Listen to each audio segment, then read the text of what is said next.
Hello friends, मैं आपके लिए लेकर आया हूँ समझौतावादी विचारक। देखिए क्वेश्चन देखिए, होब्स की पुस्तक लेवियाथन जला देना चाहिए, ये किसने कहा था?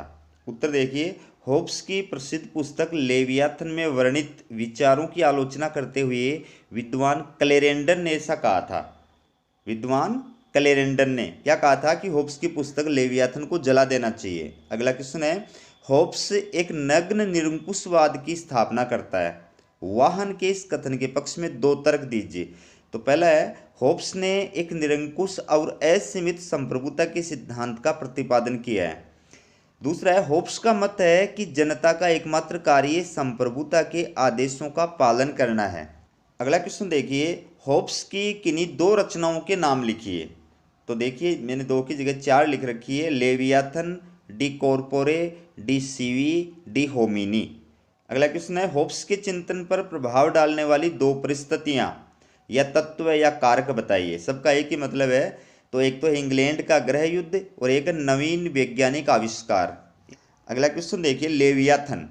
उत्तर है, लेवियाथन एक विशालकाय समुद्री राक्षस है जिसके माध्यम से होब्स सामाजिक समझौते के परिणाम स्वरूप उत्पन्न संपूर्ण प्रभुत्व संपन्न एवं निरंकुश राज शक्ति के स्वरूप को प्रतिपादित किया है। अथवा लेवियाथन, इसका उत्तर देखिए, यह होब्स द्वारा लिखित प्रसिद्ध पुस्तक है जिसके चार भाग हैं। इसमें उन्होंने अपने सामाजिक समझौता सिद्धांत का वर्णन किया है। तो दोस्तों, मैंने दो उत्तर इसलिए लिखे हैं कि दोनों ही उत्तर सही हैं। जो भी उत्तर आपको अच्छा लगता है वही उत्तर लिख सकते हैं। ये अगला क्वेश्चन देखिए, होब्स की अध्ययन पद्धति का नाम लिखिए तथा इसकी विशेषता बताइए। तो होब्स की अध्ययन पद्धति का नाम है वैज्ञानिक भौतिकवाद और इसकी विशेषता देखिए, वस्तु जगत को वास्तविक मानते हुए वैज्ञानिक तरीके से अपने विचारों का प्रतिपादन करना। अगला क्वेश्चन है, होब्स के सामाजिक समझौते की दो विशेषता बताइए। तो पहला है, समझौता सामाजिक है, शासकीय नहीं है। दूसरा है, शासक सर्वोच्च विधायक है। होब्स द्वारा वर्णित प्राकृतिक अवस्था में मानव जीवन का उल्लेख कीजिए। तो प्राकृतिक अवस्था में मानव का जीवन कैसा था होब्स के अनुसार? देखिए, होब्स के अनुसार प्राकृतिक अवस्था में मनुष्य का जीवन एकांकी, निर्धन, पशुतुल्य तथा छोटा होता था। इस अवस्था में मनुष्य नर पशु और रक्त पिपासु थे। अगला क्वेश्चन है, होब्स द्वारा बताई गई प्राकृतिक अवस्था की दो विशेषता बताइए। तो पहली है, इसमें न्याय और अन्याय के विचार का अभाव था।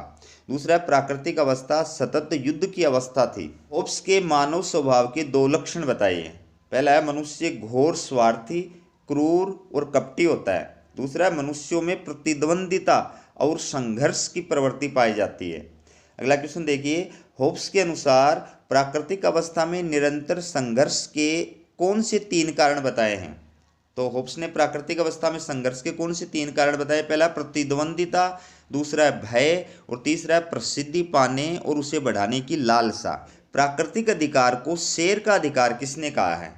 तो उत्तर है, टी.एच. हक्सले ने प्राकृतिक अधिकार को शेर का अधिकार कहा है। अगला क्वेश्चन है, होब्स का सामाजिक समझौता किन के मध्य हुआ था? उत्तर है, होब्स का सामाजिक समझौता व्यक्ति व्यक्ति के मध्य हुआ था। अगला क्वेश्चन है, होब्स ने मानव स्वभाव का विवेचन किस ग्रंथ में किया है? उत्तर है, होब्स ने मानव स्वभाव का विवेचन अपनी प्रसिद्ध पुस्तक डी कॉर्पोरे में किया है। होब्स सामाजिक समझौते के बाद किस प्रकार के राज्य की स्थापना करता है? उत्तर है, होब्स सामाजिक समझौते के बाद निरंकुश राजतंत्रात्मक राज्य की स्थापना करता है जिसको लेवियाथन कहा जाता है। अगला क्वेश्चन देखिए, होब्स की संप्रभुता की क्या विशेषता है? दो विशेषता बताइए। तो पहले ये, संप्रभुता पूर्णतया असीमित और निरंकुश है। दूसरा है, संप्रभु समस्त विधेयात्मक कानूनों का स्रोत है। होब्स ने राजतंत्र को सर्वश्रेष्ठ शासन प्रणाली क्यों माना है? तो दो कारण देखिए, राजतंत्र में राजा और राज्य का निजी और सार्वजनिक हित एक होता है। दूसरा है, राजतंत्र में शासन में स्थिरता और स्थायित्व अधिक होता है। अगला क्वेश्चन देखिए, होब्स के सामाजिक समझौता सिद्धांत की कोई दो आलोचनाएं कीजिए। तो पहला है, मानव स्वभाव का दोषपूर्ण चित्रण। दूसरा है, निरंकुशता का समर्थन। होब्स के संप्रभु अथवा लेवियाथन की कोई दो विशेषताएं बताइए। तो पहला है, संप्रभुता पूर्णतया असीमित और निरंकुश है। दूसरा है, संप्रभुता अविभाज्य और अदेय है। अगला क्वेश्चन देखिए, होब्स की विचारधारा में व्यक्तिवाद के दो तत्व बताइए। तो पहला है, होब्स द्वारा राज्य को साधन और व्यक्ति को साध्य मानना। दूसरा है होब्स द्वारा राज्य को एक कृत्रिम संस्था मानना। आप कैसे कह सकते हैं कि होब्स व्यक्तिवादी था? दो तर्क दीजिए। पहला है होब्स की मानव स्वभाव संबंधी धारणा व्यक्तिवादी विचारधारा की अनुकूल है। दूसरा है व्यक्तिवादी विचारधारा की तरह ही होब्स ने भी व्यक्ति को साध्य और राज्य को साधन माना है। अगला क्वेश्चन है होब्स की विचारधारा में निरंकुशवाद के दो तत्व बताइए। तो अपने सामाजिक समझौता सिद्धांत द्वारा असीमित संप्रभुता का प्रतिपादन करना और संप्रभु को समस्त विधेयात्मक कानूनों का स्रोत मानना। होब्स के राजदर्शन की कोई दो आलोचनाएं लिखिए।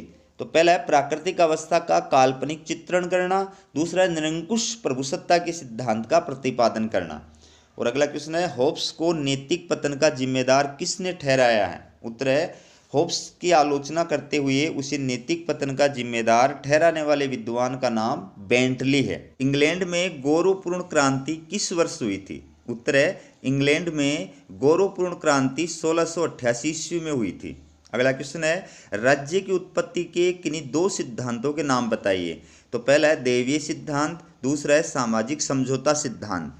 ये राजनीति का गैलीलियो किसे कहा जाता है? राजनीति का गैलीलियो। उत्तर है राजनीति का गैलीलियो संविदावादी विचारक होब्स को कहा जाता है। अगला क्वेश्चन है उदारवाद का पिता या उदारवाद की आत्मा किसे कहा जाता है? उत्तर है उदारवाद का पिता और उदारवाद की आत्मा समझौतावादी विचारक जॉन लॉक को कहा जाता है। राज्य की उत्पत्ति के सामाजिक समझौता सिद्धांत के प्रतिपादकों के नाम लिखिए। तो राज्य की उत्पत्ति के सामाजिक समझौता सिद्धांत के प्रतिपादक है टॉमस होब्स, जॉन लॉक और जीन जैक्स रूसो, जिसको शॉर्ट बोलते हैं होब्स लॉक रूसो। अगला क्वेश्चन है समझौतावादी विचारक या संविदावादी विचारक किन्हें कहा जाता है? उत्तर देखिए राज्य की उत्पत्ति के सामाजिक समझौता सिद्धांत का प्रतिपादन करने वाले विचारकों होब्स, लॉक और रूसो को समझौतावादी विचारक या संविदावादी विचारक कहा जाता है। जॉन लॉक द्वारा लिखित किन्हीं दो पुस्तकों के नाम बताइए। तो जॉन लॉक की दो प्रसिद्ध पुस्तकों के नाम है शासन पर दो निबंध और मनुष्य स्वभाव के संबंध में निबंध। अगला क्वेश्चन है जॉन लॉक की अध्ययन पद्धति का नाम लिखिए। तो उत्तर है जॉन लॉक की अध्ययन पद्धति अनुभववादी एवं विवेकवादी है। तो जॉन लॉक को अनुभववाद का प्रतिपादक कहा जाता है। जॉन लॉक के चिंतन को प्रभावित करने वाली प्रमुख घटना कौन सी थी? उत्तर है जॉन लॉक के चिंतन को प्रभावित करने वाली प्रमुख घटना थी इंग्लैंड की 1688 की गौरवपूर्ण क्रांति, जिसको रक्तहीन क्रांति भी कहा जाता है। अगला क्वेश्चन है जॉन लॉक के मानव स्वभाव संबंधी विचार लिखिए। तो पहला है मनुष्य एक नैतिक प्राणी है, दूसरा है मनुष्य परोपकारी और शांति प्रिय है। जॉन लॉक द्वारा वर्णित प्राकृतिक अवस्था की दो विशेषताएं बताइए। तो पहली है प्राकृतिक अवस्था में सभी मनुष्य समान थे, दूसरा है प्राकृतिक अवस्था में लोग पूर्णतया स्वतंत्र होते थे। अगला क्वेश्चन है जॉन लॉक के मतानुसार प्राकृतिक अवस्था में मनुष्यों को कौन से तीन प्राकृतिक अधिकार प्राप्त थे? तो पहला है जीवन का अधिकार, दूसरा है स्वतंत्रता का अधिकार, तीसरा है संपत्ति का अधिकार। जॉन लॉक द्वारा वर्णित प्राकृतिक अवस्था में लोगों को कौन सी तीन असुविधाएं थी या प्राकृतिक अवस्था की तीन कमियां कौन सी थी? ठीक है, तो पहला है उचित, अनुचित तथा मतभेदों का हल करने वाली संस्था का अभाव था, दूसरा निर्णयों को क्रियान्वित करने वाली संस्था का अभाव था और तीसरा दंड प्रदान करने वाली निष्पक्ष सत्ता का अभाव होना। अगला क्वेश्चन देखिए किस विचारक ने एक सीमित एवं उत्तरदायी सरकार की कल्पना की थी? उत्तर है जॉन लॉक ने एक सीमित और उत्तरदायी सरकार की कल्पना की थी। जॉन लॉक के सामाजिक समझौते में कौन से दो समझौते किए गए थे? पहला है सामाजिक समझौता जिसके द्वारा समाज की स्थापना हुई थी और राजनीतिक समझौता जिसके द्वारा सरकार की स्थापना हुई थी। अगला क्वेश्चन है जॉन लॉक द्वारा दी गई राज्य की दो प्रमुख विशेषताएं बताइए।